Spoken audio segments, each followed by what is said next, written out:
Hello and welcome to my Positions and Practice oral presentation. My name is Nicola Mabbitt and during this presentation I will be discussing my current photographic practice, my experiences as a photographer and my photographic influences. I will also be discussing my project portfolio for this module and planned progression within the subject of music and the visual culture of punk rock. Photography has always been an important part of my life.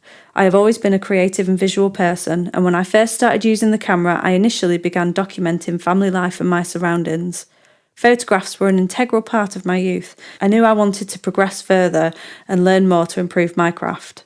When I began my photographic education, I felt like I had discovered a whole new world, and whilst outside of college, I spent time photographing local gigs and performances, which quickly became my passion.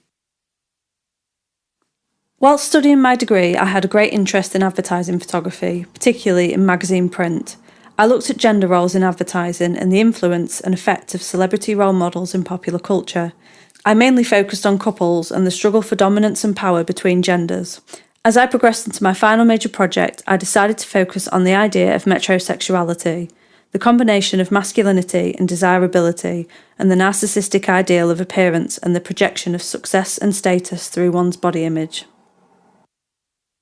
All of my advertising images were shot on transparency film, my final major project being shot on medium format transparency with the Hasselblad 503 camera. I have a great passion for shooting on film and this is something I wish to explore again during my MA.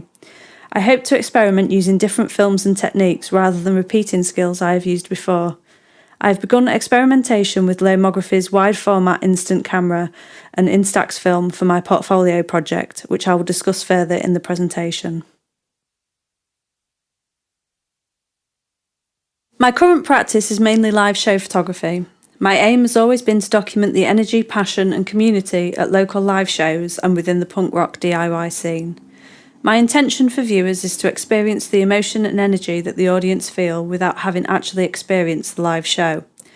As I have progressed with digital photography, I began to experiment with panning and double exposure techniques to enhance my images and their message. More recently, I have taken images for briefs requested by bands for their album artwork. My best example of this is the work I did for the band Not Tonight and the Headaches and their album If You Were Real, You Would Do Your Own Stunts. The opportunity to take shots of bands outside of the live music scene was one I could not miss. It has really opened my eyes to the prospect of music's visual culture and the possibility of using portraits to communicate the stylings, messages or the culture behind the band's music. My leading creative influence is the multidisciplinary artist Floria Sigismondi. An immensely talented individual with experience in photography, art, installations, music video and even feature films, she has created some of the most famous imagery for musicians in popular culture. Her work with rock artist Marilyn Manson for the Antichrist Superstar album in 1996 is when I first experienced her intense visual stylings. Often described as macabre, it is well documented that she takes inspiration from the stories of opera music, her vivid nightmares and dreams, and, as her work progressed, political opinion, life and war. I find her use of light and colour to enhance the setting and the mood of her images mesmerising. Many are like paintings and have a definite aesthetic fine art quality to them. Her use of image construction and narrative excites me and I find myself constantly viewing her work, taking in new ideas, concepts and approaches as she progresses.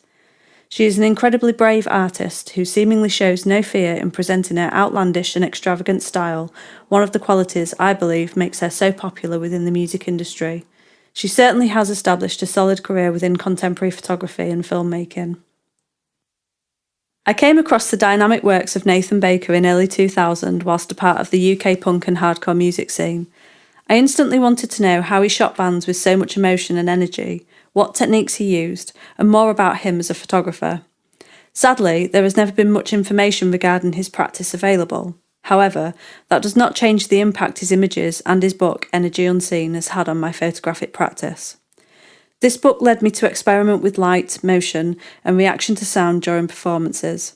It led me to practice shooting in low light, to get creative with panning techniques, and where I first began experimenting with double exposure techniques.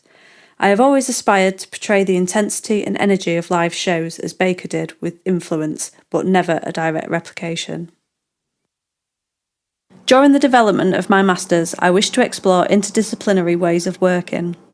This is something I have already begun to explore for my project portfolio in using a lomography wide format Instax camera and the touches of handwritten lyrics around the edges of the frame. This idea came to me after discussions with my peers, making me realise how important lyrics are to me in my passion for music. Like Dwayne Michaels and his touch of writings and poetry to enhance and reinforce the story within his images, I realised that lyrics could be used to reinforce the story the musician is trying to tell, with my image displaying the personality, style and passion of the artists involved. Here you can see the first contact sheets from my recording studio shoot with punk band The Atoms from Derby. Due to the sterile nature of the recording studios, I experimented with some double exposures. My aim here is to express the creative process in action and the visual artistic nature of the band. I have chosen lyrics for some of these images, but I intend to experiment further with the writing process once my shoots are all complete. Looking back on my previous work, I can see a distinct connection between my more recent musical works and my final major fashion prints.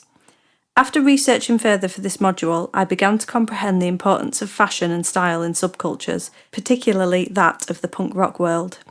This is something I wish to expand on significantly later in my studies. I want to explore the concept of style and look at the importance of fashion and the visual display of the punk ethos through dress.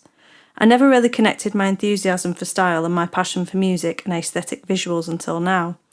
I have always been immensely interested in the theory of semiotics and image narrative, and I hope to use this enthusiasm and these tools as a means of storytelling through my portraits and images when working towards my final major project. As I have covered the live music environment extensively, I aim to keep this project off the stage as much as possible and document the impact of music and visual culture outside of shows. I would like to follow a variety of people, musicians, promoters, fans and enthusiasts, for example, to show a variety of perspectives. I would like to interview each person involved, and as the project progresses toward my final major project, I would like to take a look at family life, the home, and how the aesthetics of music and performance are visually displayed, if at all, within people's personal lives. Rather than look at the youth subculture aspect, I would like to base my images and research around people who have been fans of these genres of music for some time, and for whom these cultural movements still have a significant impact. Having read some interesting journals and articles based on the death of punk as a modern movement and the place and identity it now holds for its older generation of fans, I feel it would be interesting to capture just how these individuals retain their passion, commitment and enthusiasm. My ambition for the end of this course is to have created a body of work to produce a book, hopefully with the support of an independent or small record label. The book will be a collection of portraits and documentary-style images with quotes from interview transcripts and song lyrics. As the course progresses, I would love to explore further with mediums such as video and audio and document interviews and experiences while shooting musicians. Although I have started with the punk rock genre, I would love to branch out and gain examples from a variety of movements such as rockabilly, ska, two-tone, hardcore, teddy boys and rock and roll. As I've been exposed to such a variety of music my whole life and myself have quite an eclectic taste, it is vital I move out of my comfort zone and develop new skills to further my confidence as a photographer. I have always preferred to photograph things that occur naturally around me rather than posed or staged shots. I aim to keep this technique for the main. However, shots in the home may need to be slightly posed or constructed in order to achieve my goal. This and the medium in which I will shoot the remainder of my portfolios are yet to be decided, although I have considered, film stock permitting, the use of a Hasselblad 503 camera with a Polaroid film back to produce my next set of images. This will be something I look forward to exploring further in my research project. Many thanks for listening.